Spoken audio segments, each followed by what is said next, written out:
What's your Tyler's back? My Raw review for October 13th, 2025.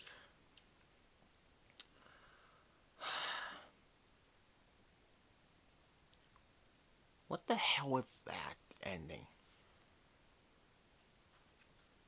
Seriously, what the hell was that?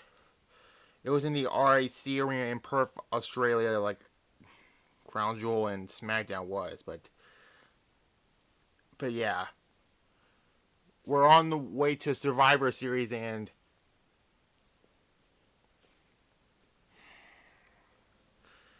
now what? Seriously, what's now? Anyways, starting off with Seth Rollins, who actually did come out with that championship belt. And guess what? You will not see it again by next week.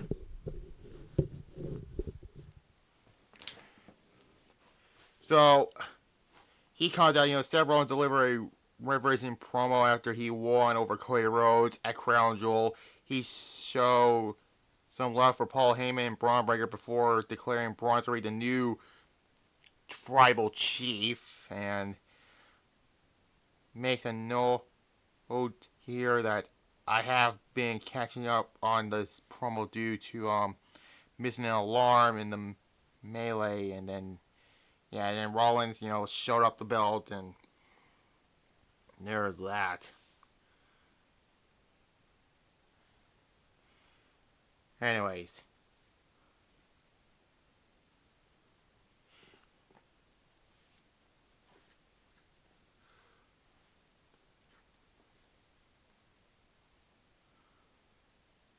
then we get the first actual match for the Intercontinental Championship. Dominic Mysterio defeats Penta. Once again by fucking cheating. Stop being like Eddie Guerrero for fuck's sake. And I can't believe it's gonna be 20 years since we lost Eddie Guerrero. Anyways, back from the to this. This was a fine match until Rusev got involved, and Penta took out Rusev, and then Dominic stole the ring bell hammer and then used it. And I'm like, come on, enough with the cheating already.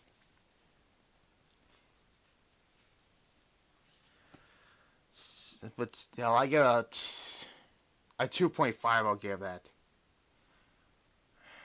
Anyways, then we hear from LNA ahead of the triple threat match later tonight to name a number one contender for Seth Rollins and Punk and Jey Uso before stepping in and says Nia will never be able to pin him. And yeah.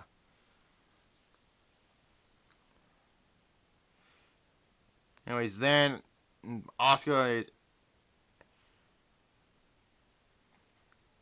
addressing the loss and Curry cost at Crown Jewel, and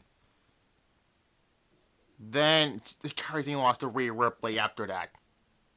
By the way, Curry Singh came out to her old theme again, so it looks like Triple H is bringing back some of their old songs.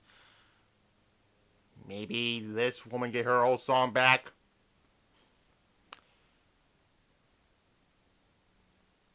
Yeah, and then afterwards, Asuka tagged Theo, and then Kyrie used the Singapore cannon, and there's that.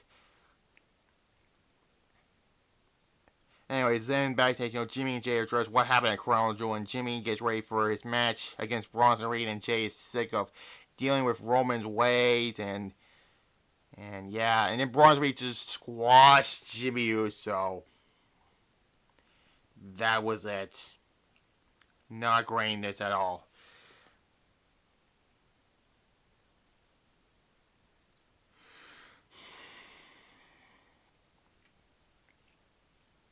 Anyways, then Bayley and Lyra were addressed in tag match, and actually they defeated Roxanne Perez and Raquel Rodriguez, and I was sitting there like, Bayley's gonna hear voices in her head again. Which version is this?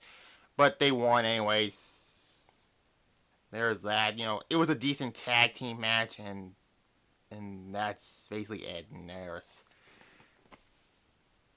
yeah, I give it a 2 out of 5 for that. Anyways, then backstage, Seth talks to Heyman about how he can see something big on the horizon. He then gives some props to Bronson for going after the Usos tonight, and he talks up how big a moment in Crown Jewel is for him. It was a must-win situation for Seth.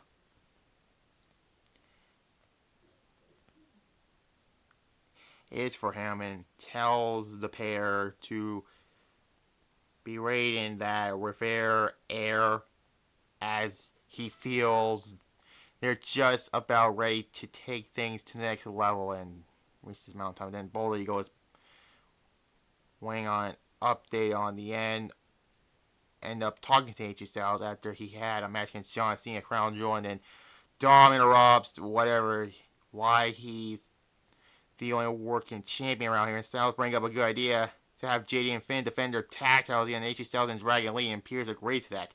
Can we just fucking get the tag titles off of them, for fuck's sake? They hardly defend the fucking titles. Hell, knew they were the champions. They were defending more than them.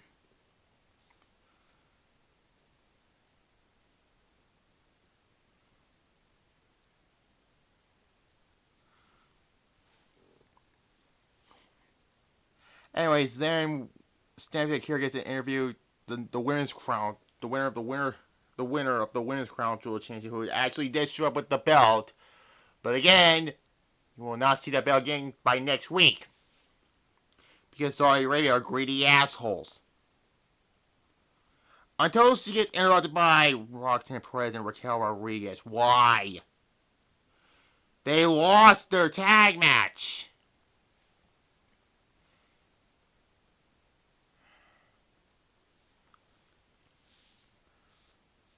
But anyways, we get to the main event as the number one contenders match for the World Heavyweight Championship. CM Punk defeats Jey Uso and LA Knight. This was actually a decent tag team match. A tag team? What the fuck? Sorry, this is a triple threat match. I meant to say triple threat match. Punk won this match. And then Punk was celebrating. Out comes Seth Rollins and the Vision, and the Braun Breaker that speared them, both Jey Uso and LA Knight, and then, Punk was surrounded by them, and before Reed and Breaker enter the ring for a beatdown, and then Rollins slowly makes his way onto the apron, and there's a spear on Punk as Rollins steps through the ropes, and Reed falls up with a tsunami before Seth stands tall over his number one contender and yells at Punk that he's the king, that this is his company. Braun pulls Punk out of the ring, and then you thought that was going to be it, the show's over. On to next week. Then Braun Breaker spears Seth Rollins. And I was like, wait, what? And then Braun spears Tsunami Seth Rollins. I'm like, wait a minute, what the fuck is going on here?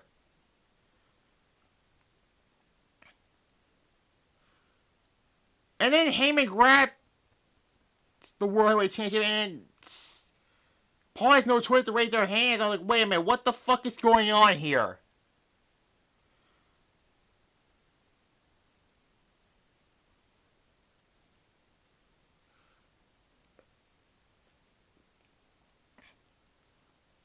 So you're turning Seth face, and you're breaking up the Vision? Yet the Judgment is still a fucking thing on Raw.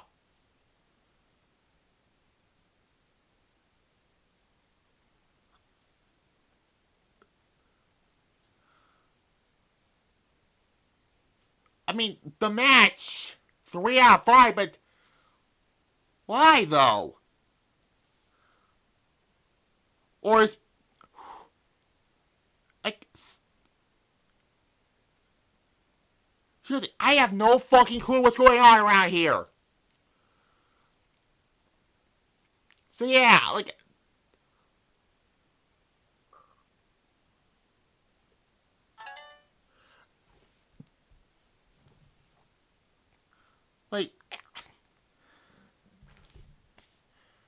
so you have Seth won the Crown Jewel Championship being Cody Rhodes.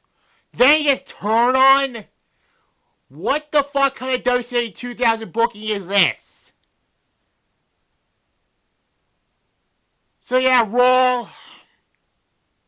I'll give it a C plus, but what the fuck, man?